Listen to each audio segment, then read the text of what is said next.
Tulip પ્રકારના સંપર્કો એટલે કે કોન્ટેક્ટ્સની મર્યાદાઓ જણાવો. તો લિમિટેડ કરંટ વહન ક્ષમતાના કારણે બોલ્ટેડ અથવા તો વેલ્ડેડ કોન્ટેક્ટ્સની તુલનામાં ખૂબ વધારે મૂલ્યના વીજ પ્રવાહના ઉપયોગ માટે આદર્શ નથી. એટલે કે હાઈ મેગ્નિટ્યુડના કરંટ માટે આ પ્રકારના કોન્ટેક્ટ ઉપયોગી નથી. વારંવાર ક્લોઝ કરવા અથવા તો ઓપન કરવાથી કોન્ટેક્ટની જે આ ફિંગર્સ છે એ ઘસાઈ શકે છે અને એના ઉપરનું જે સ્પ્રિંગ ટેન્શન છે એ ઓછું થઈ શકે છે. ધૂળ, ભેજ અથવા તો કાટના કારણે એનો કોન્ટેક્ટ રેઝિસ્ટન્સ વધી જાય છે અને એના કારણે ઓવરહીટિંગ અથવા તો આર્કિંગ તરફ દોરી શકે છે.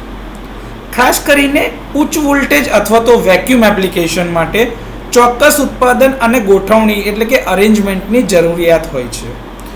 સ્પ્રિંગ ફોર્સના કારણે કોન્ટેક્ટ પ્રેશર મર્યાદા સમય જતાં ઘટી શકે છે. એટલે કે કોન્ટેક્ટનું જે પ્રેશર જે છે એ લિમિટ ટાઈમ જે હોય એના પછીથી એ ઘટવા લાગે છે, જે વિદ્યુત જોડાણની વિશ્વસનીયતાને અસર કરે છે. કોન્ટેક્ટ ફિંગર્સ અને પ્લગ વચ્ચેનું અસમાન થર્મલ એક્સપાન્શન જે છે તાપમાનના વધઘટ હેઠળ ફિટ અને કોન્ટેક્ટ સ્ટેબિલિટીને અસર કરી શકે છે. એટલે આજે ફિટિંગ બરોબર થતું હોય એ ના થઈ શકે. તો ટ્યુલિપ પ્રકારના કોન્ટેક્ટ્સની આ થોડી મર્યાદાઓ છે જે ધ્યાને રાખવી જરૂરી છે.